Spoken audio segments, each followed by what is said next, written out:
proses pemasangan prisma ke adapter. Prisma yang saya ambil dari lensa Apexel 18x25 ini teman-teman ya. Dan untuk prismanya sudah saya lepas. Ini dia bentuk prisma pembaliknya. Nanti supaya tampilan dan juga hasilnya nggak kebalik ya teman-teman. Kita nggak perlu lagi pakai aplikasi pihak ketiga. Nah ini untuk lensa epis bawaan dari Apexelnya teman-teman. Ada 3 lapis lensa epis. Nah tapi di sini saya cuman pakai satu aja teman-teman ya, untuk digabungkan dengan lensa epis andalan saya ini. Nah setelah saya coba-coba untuk lensa epis dengan memasangkan prisma, akhirnya saya pilih lensa epis yang bagian tengah, yang dari ketiga lensa dari Apexel tadi.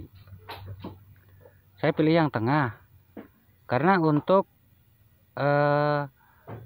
lensa epis bagian paling depan dan paling belakang itu ada distorsi teman-teman ya, karena bentuknya cembung cekung dan satunya cembung datar.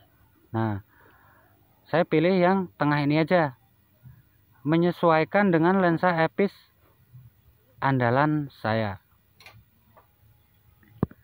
Nah setelah saya pilih untuk lensa episnya, saya bersihkan dulu. Kemudian saya pasangkan ke housingnya. Nah untuk lensa epis dari Apexel yang tengah ini saya taruh di depan teman-teman ya. Untuk kedua sisinya sama, ini cembung-cembung, jadi bebas pemasangan. Nah kemudian saya ring pakai potongan karet. Nah untuk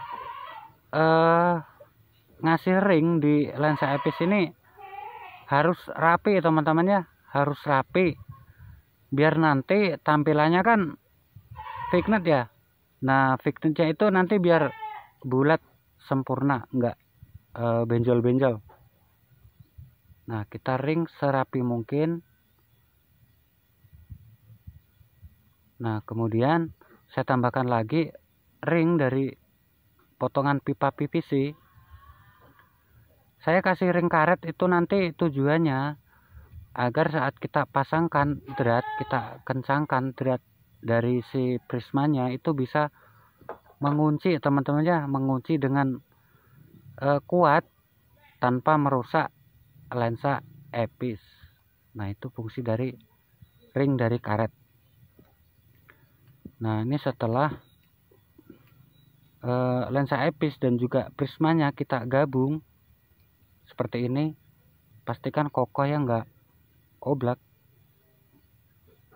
Kemudian kita sebenarnya perlu tes dulu teman-teman.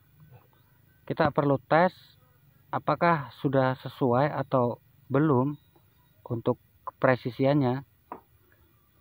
Kemudian kita gabungkan dengan lensa epis yang paling belakang.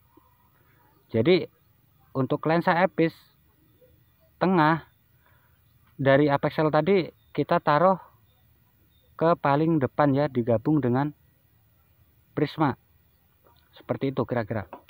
Nah kenapa saya nggak pakai langsung aja okuler dan juga prismanya dari Apexel? Nah itu karena terlalu tebal teman-teman ya, terlalu ngezoom, pembesarannya gede banget, jadi saya nggak terlalu suka karena kan saya pasangkan ke adapter ya dan kamera DSLR, jadi saya nggak suka pembesaran yang terlalu besar kecuali di telekopi, di teleskop DIY saya. Nah saya kasih lem G sedikit aja teman-teman ya, untuk merekatkan itu, menggabungkan antara prisma, lensa epis dan epis belakang. Saya menggunakan lem G sedikit aja dulu, asal nempel. Nanti kalau kurang sesuai kita bisa mudah ngelepasnya. Nah ini untuk rangkainya sudah jadi, kita tinggal pasang ke adapter. Saya menggunakan extension tube, tapi di sini kita perlu melepas ring atau mengurangi panjangnya teman-teman ya, karena menggunakan prisma ini FL-nya jadi pendek, jadi ini memendekkan fokus. Nah, jadi itu saya kurangi ringnya yang tebal dengan yang tipis ini, saya kurangi 2 teman-teman ya. Nah, sekarang untuk rangkaian adapter menggunakan prisma ini udah jadi. Ini saya simpen dulu untuk ring-ringnya. Nah, rangkaian harusnya kan gini tuh kalau nggak pakai prisma teman-teman ya.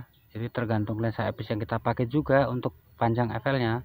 Setelah rangkaian adapter dengan prisma udah jadi, dan untuk hasilnya seperti apa kita akan coba di next video teman-teman ya.